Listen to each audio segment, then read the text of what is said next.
So I think the most important part of any design journey or process is first contextualizing what you're going to be looking into and the theme that you're going to be addressing in your designs.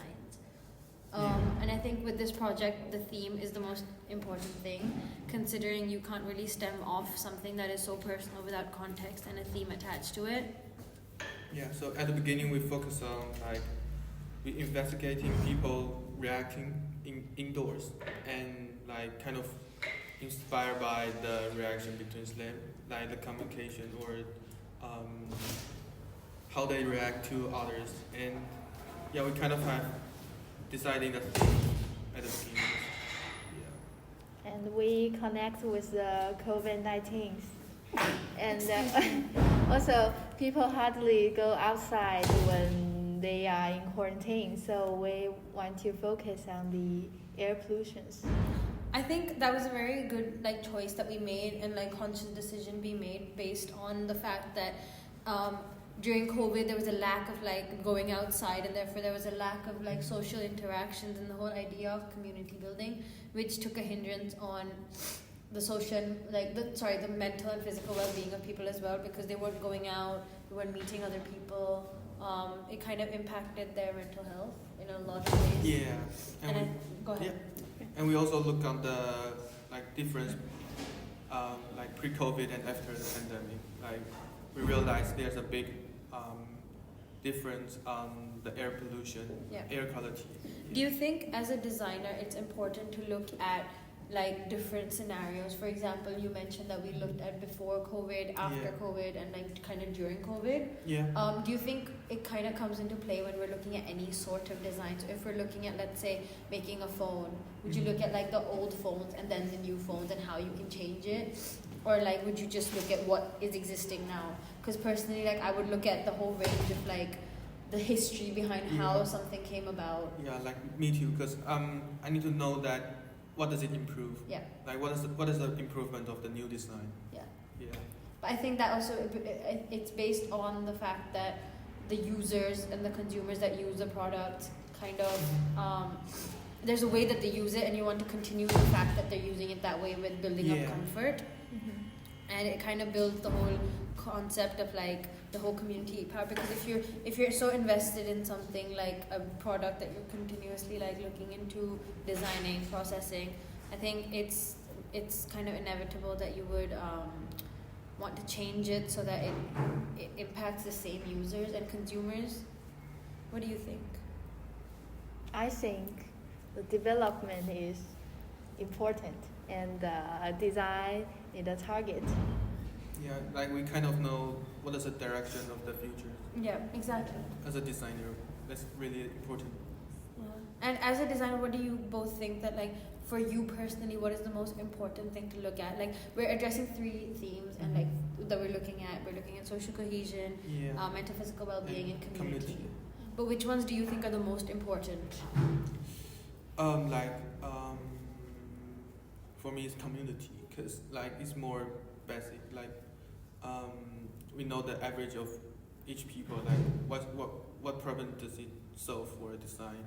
It's kind of really important for me, because the design means that it's an object to to solve problems.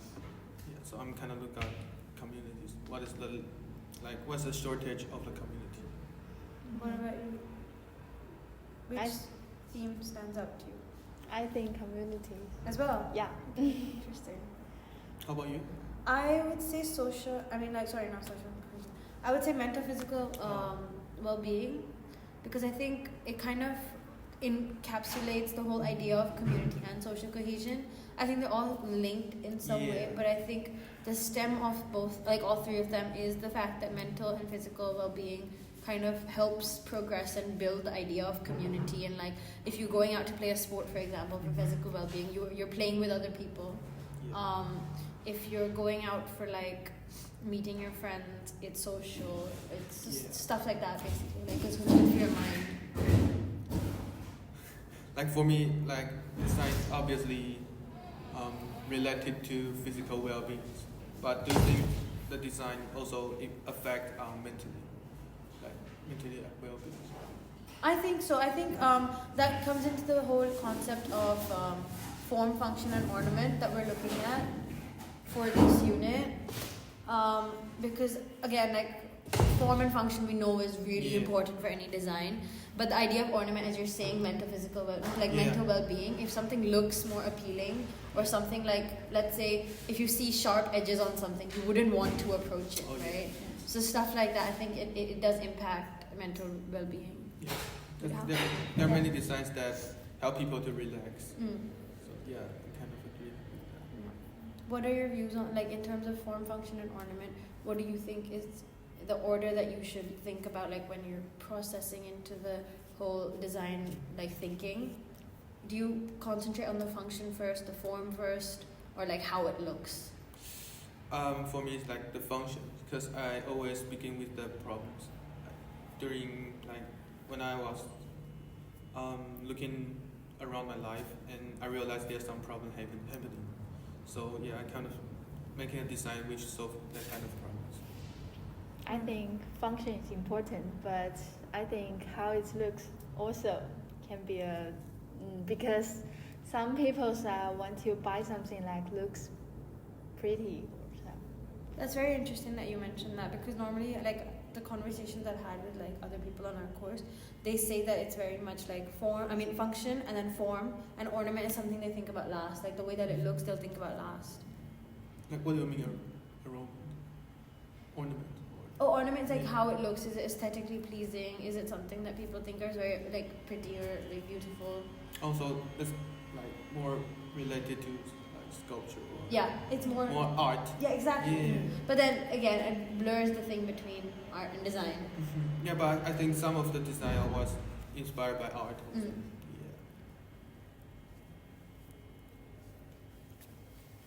In terms of like ideating for this project, I started off with like research, like a lot of research into existing products, existing like technology, like wearable technology and everything like that.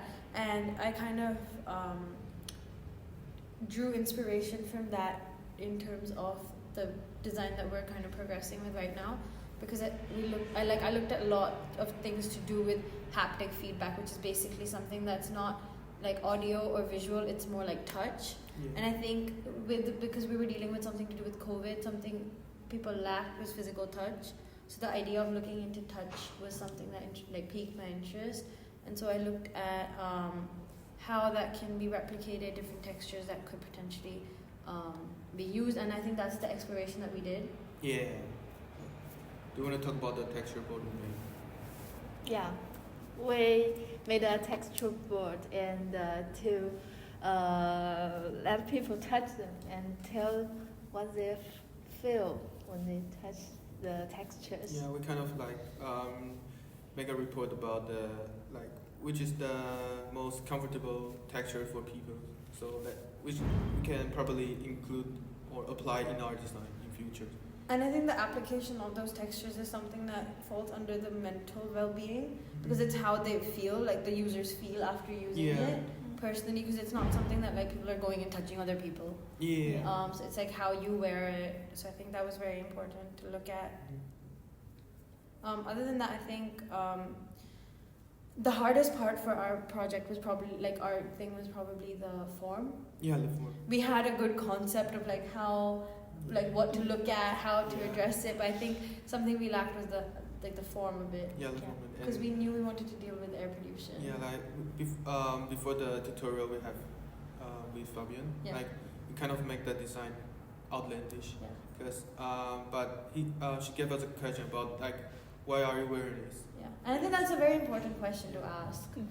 Because at the end of the day, if the user doesn't have a reason to wear it, then you don't have a user in the first place. Yeah, although you have a function, but no one's going to wear it. Yeah. What do you think? Do you think that like an outlandish design is something that people might take into account? Like I think the outlandish designs is like the kind of designs like, when you are going to attract people. Like, so it's kind of like standing out in public yeah, rather it's than kind blending in. Yeah, the more attractive one. So more ornament based. Yeah, more ornament based. Okay, fair enough. So we put our designs, and we remind this purpose is to remind people to go outside or do some exercise. And if they don't, they will make some noise or the lights will on. So make the social embarrassment outside. Yeah, and also considering about the reward for that.